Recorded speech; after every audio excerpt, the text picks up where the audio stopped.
ਲੈ ਵੀ एक और मगर चढ़े। एक और मगर चले जंग लगी ले उस्ताद जंग लगी तगड़े। जंग लगी लो उस्ताद जी वे जंग का माहौल है, एक्साइटमेंट देख रहे हैं। इस सारे रीजन के अवाम जंग के लिए उतावले हुए लगते हैं और इस सब के बीच में एक शख्स ऐसा है यानी मोदी जी जो अपना उल्लू सीधा कर रहा है। लेकिन इस वीडियो में हम ये सब बातें नहीं करेंगे।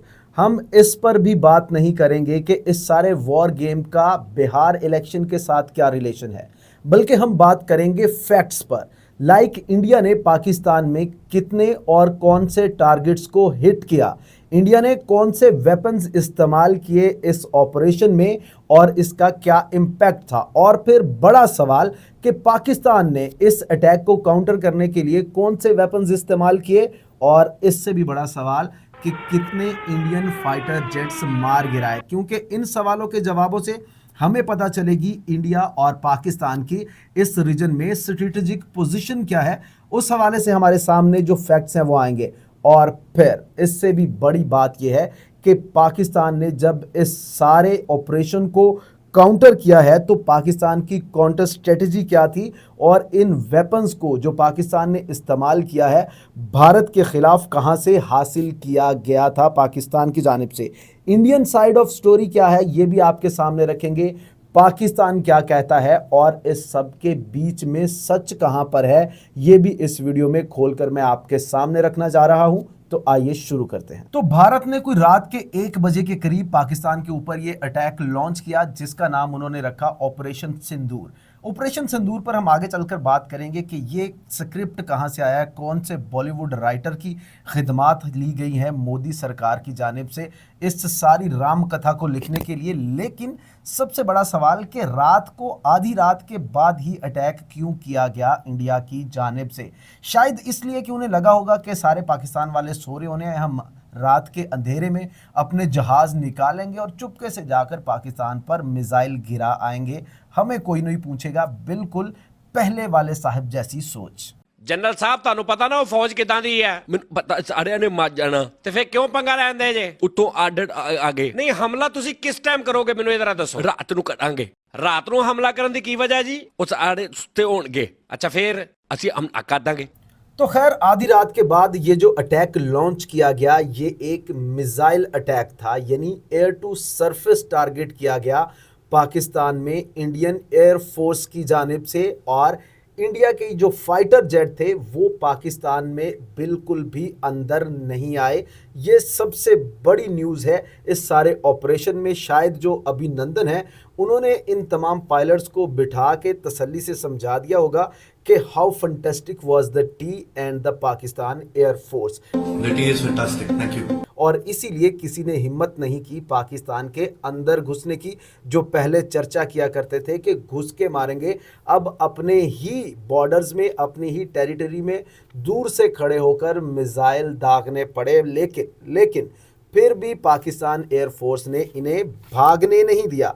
पाकिस्तान ने कैसे नहीं भागने दिया वो मैं आपको आगे चलकर बताऊंगा। और क्योंकि पाकिस्तान इस तमाम ऑपरेशन के लिए पहले से ही तैयार था। वो जो बॉलीवुड का स्क्रिप्ट राइटर था जिसने आकर बताया मोदी जी को कि देखिए पिछली दफ़ा हम अंदर गए थे, उन्होंने पकड़ा, हमारी धुलाई की, हमें चाय पिलाई और शाम को ही रुखसत कर दिया। तो इस दफ़ा हम ये करते हैं कि ऑपरेशन सिंदूर नाम रखते हैं, थोड़ा इमोशनल टच देते हैं, अगली मूवी भी हिट हो जाएगी, आपका इलेक्शन भी हिट हो जाएगा, और हम इसमें ये करेंगे कि बड़े चुपके से जाएंगे, अपने ही बॉर्डर में खड़े होकर पाकिस्तान के अंदर मिसाइल दाग देंगे। अरे बाप रे, ये तो धोती खोल रहा है। मगर ये फ्लॉप इसलिए हुआ क्योंकि पाकिस्तान की सर्वेलेंस पहले से शुरू थी। आपको क्या लगता है कि पाकिस्तान को आपकी इनर फीलिंग का नहीं पता?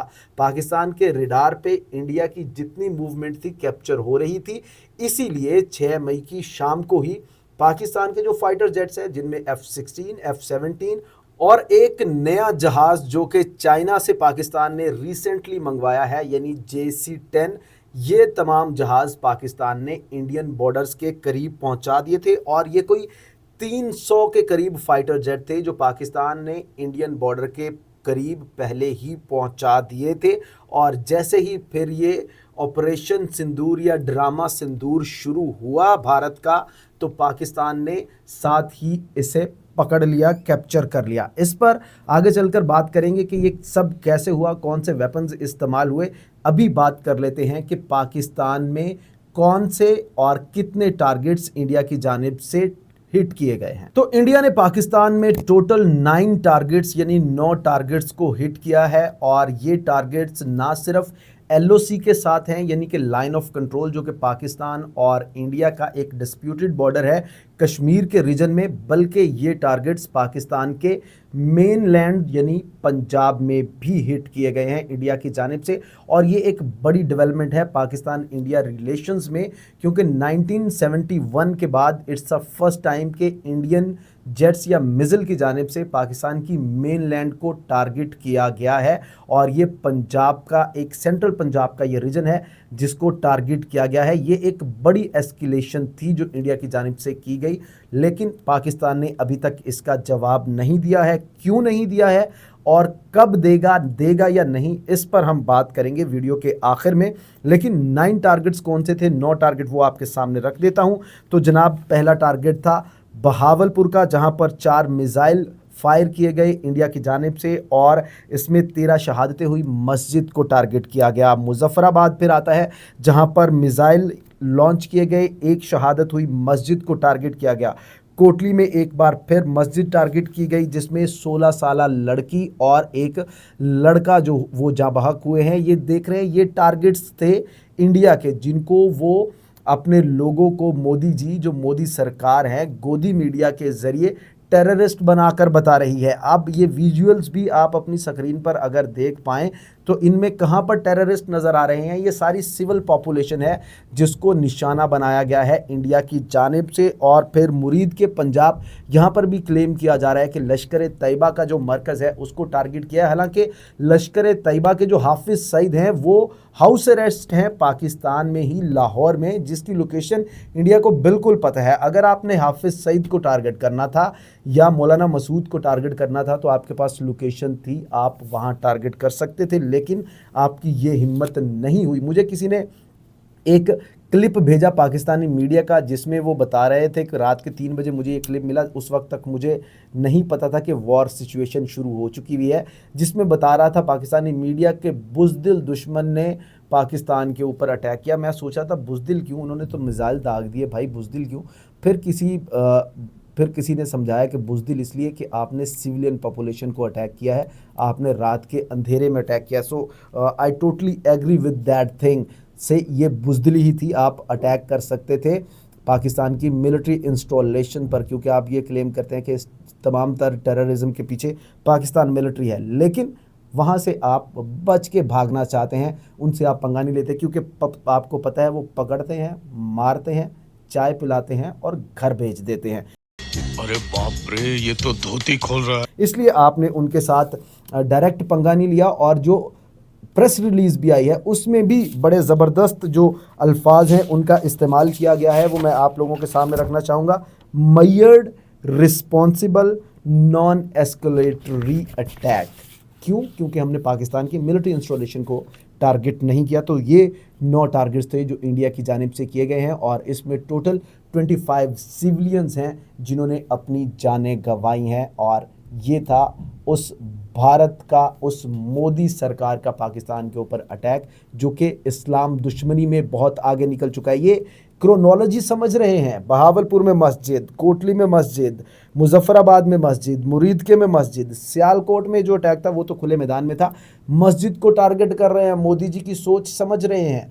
इंडिया में मस्जिद को टारगेट किया, बाबरी मस्जिद गिरा दी। अब पड़ोसी मुल्क है वहाँ पर भी हम मस्जिद को ख़त्म करेंगे, मुस्लिम को ख़त्म करेंगे, क्योंकि भारत को एक शुद्ध हिंदू देश बनाना है जहाँ पर कोई भी माइनॉरिटी नहीं रह सकती, जहाँ पर राज होगा सिर्फ अपर कास्ट हिंदू का, लोअर कास्ट हिंदू भी गुलामों की तरह रहेगा। ये मोदी जी की टोटल माइंडसेट जो है इस वॉर गेम में भी सामने आ चुका है। तो यहाँ से शुरू होता है वीडियो का सबसे इंटरेस्टिंग पार्ट, जहाँ पर हम बात करेंगे weapon used by both countries like India and Pakistan. India ने अपना अटैक लॉन्च किया तो कौन से वेपन्स का यूज़ किया, पाकिस्तान ने काउंटर अटैक किया तो कौन से वेपन्स का यूज़ किया। सबसे पहले बात कर लेते हैं इंडिया की। तो इंडिया ने इन वेपनरी सिस्टम में राफेल, सखोई, मिग और जैगवार को यूज़ किया है और 70 के करीब ये जहाज़ थे जो कि रात को तकरीबन 1 बजे के करीब पाकिस्तान के बॉर्डर्स के करीब आते हैं और अपनी ही टेरिटरी में खड़े होकर पाकिस्तान पर अटैक लॉन्च करते हैं। और ख़ुद अगर इंडिया की माने तो ये 25 मिनट्स तक का ये ऑपरेशन था जिसका नाम उन्होंने ऑपरेशन सिंदूर रखा था। क्रूज़ मिसाइल है एक, जिसे स्कैलप कहते हैं और उसका इस्तेमाल किया। ये ब्रिटिश मेड है और इसकी रेंज 550 किलोमीटर है। वॉरहेड इसमें 450 किलोग्राम का जा सकता है। दूसरा भी क्रूज़ मिसाइल है जिसको हैमर मिसाइल कहा जाता है और ये फ्रेंच मेड है और इसकी जो रेंज है ये 70 किलोमीटर है। ये इन्होंने यूज़ किया है और ये सारे ही air to surface missile system है। जो सरफेस टू एयर है या surface to surface missile system है उसका इस्तेमाल नहीं किया क्योंकि उसमें फिर बड़ी रेंज आ जाती है बैलिस्टिक मिसाइल्स की, और अगर बैलिस्टिक मिसाइल्स का यूज़ किया जाता तो फिर उसमें एस्केलेशन का ख़तरा था क्योंकि पाकिस्तान को नहीं मालूम कि जो बैलिस्टिक मिसाइल इंडिया से आ रहा है उस पर वॉरहेड कौन सा लगा है, न्यूक्लियर है, नॉन न्यूक्लियर है। पाकिस्तान जवाब में न्यूक्लियर अटैक कर सकता था। इसलिए मोदी जी ने फैसला किया कि इतना बड़ा पंगा नहीं लेना कि हाथ में आ जाए, इसलिए उन्होंने क्रूज़ मिसाइल का ही इस्तेमाल किया और इस ऑपरेशन के फ़ौरन बाद दौड़ लगाई, भागे भागे गए इनके जो विश्व मंत्री हैं जिन्हें हम वज़ीर ख़ारिजा कहते हैं, जो अमेरिकन मार्को रूबियो हैं सेक्रेटरी ऑफ स्टेट, उनके पास फॉरेन सेक्रेटरी ऑफ स्टेट उनके पास पहुंचे और उनसे इन्होंने इल्तिजा की कि हमने पंगा ले लिया है, अब फैंटी लग सकती है, बचाइए, कुछ करिए। फिर उसके बाद जब सवाल हुआ ख़ुद डोनाल्ड ट्रंप से जो कि बिल्कुल ताज़ा पहुंचे थे ओवल ऑफिस में, उन्होंने इसे शेमफुल कहा कि हमने आपको इजाज़त दी, आप गए, अपने 5 जहाज़ भी गवा कर आ गए। It's a shame that you hit the civilian population, still you lost your 5 fighter jets. क्या कहा डोनाल्ड ट्रंप ने, मुलाहिजा कीजिए।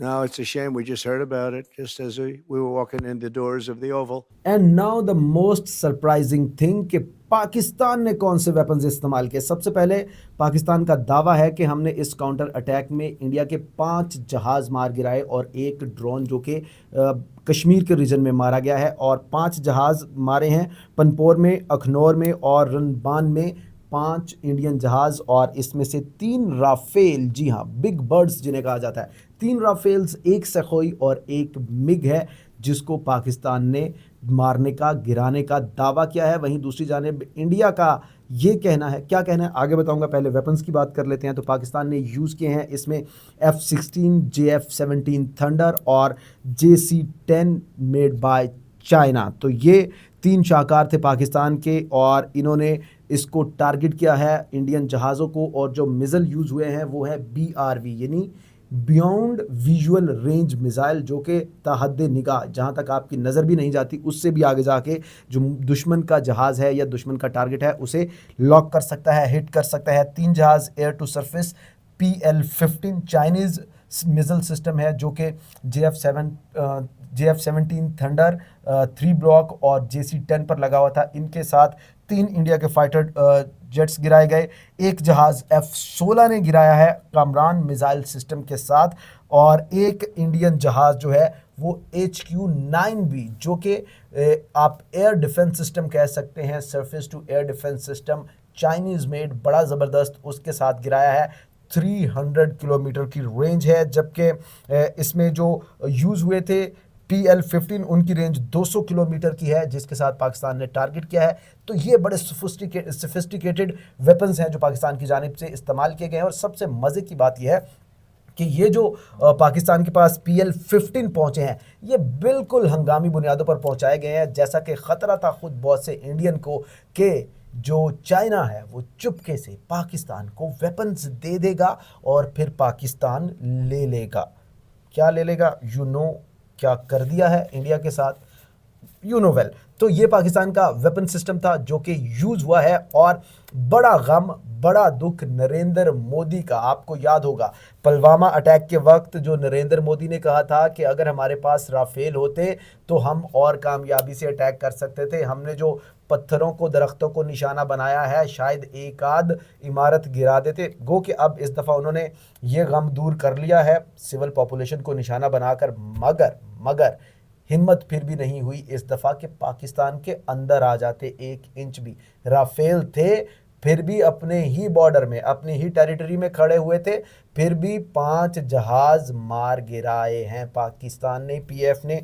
ये टोटल परफॉर्मेंस है मोदी सरकार की अपने इलेक्शन के चक्कर में, अपने भक्ति के चक्कर में। आपको पता है मोदी साहब का भक्त है, वोटर नहीं है, और मोदी जी की टोटल जो पॉलिटिक्स है वो इसी पर है। किस पर? मजहबी इंतहा पसंदी पर। दावा कर रहे हैं हाफिज सईद को टारगेट करने का, मगर खुद हाफिज सईद से बड़े टेररिस्ट बने बैठे हैं। गुजरात से ले ले इनकी हिस्ट्री, आज तक हिंदुओं को उकसाया, मुसलमानों को टारगेट किया, क्रिश्चियंस को टारगेट किया, लो कास्ट हिंदूस को टारगेट किया, और शुद्ध हिंदू देश बनाने चले हैं लाशों पर खड़े होकर। इसीलिए इन्हें मैं मौत का सौदागर कहता हूँ। और आगे क्या होने वाला है ये सबसे बड़ा सवाल है, और यही हमारी वीडियो का लास्ट पार्ट भी है। So the big and primary question, is this war over, या फिर पाकिस्तान अभी जवाबी हमला करेगा लाइक दिस?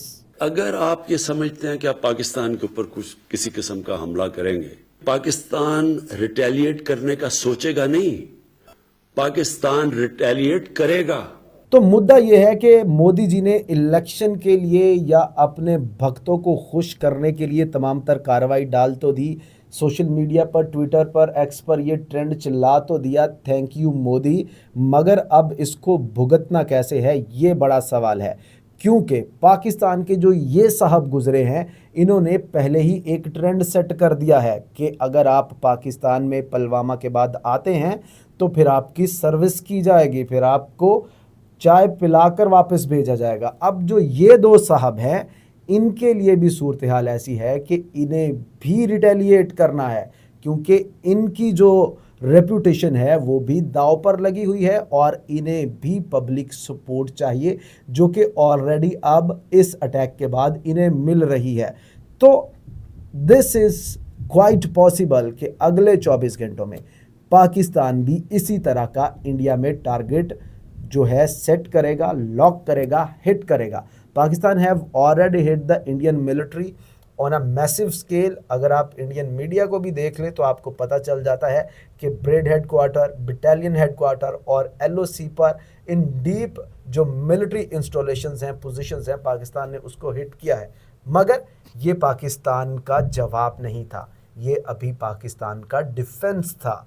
जवाब अभी बाकी है मेरे दोस्त, और वो जवाब भी बिल्कुल इसी तरह ही दिया जाएगा। Might possible air to surface होगा, क्रूज मिसाइल्स यूज़ किए जाएंगे, बैलिस्टिक मिसाइल यूज़ नहीं किए जाएंगे, मिलिट्री इंस्टॉलेशन को एक बार फिर निशाना बनाया जाएगा, और एयरफोर्स के साथ, PF के साथ पाकिस्तान की जो ग्राउंड फोर्सेस हैं वो भी टारगेट करेंगी inside Indian border. I am telling you this, you gonna see this happening. और उसके बाद की जो सिचुएशन होगी वो भी आपके सामने रखेंगे। पाकिस्तान कौन से वेपन यूज़ करेगा, कौन से टारगेट्स लॉक किए जाएंगे अगली वीडियो में। So stay tuned.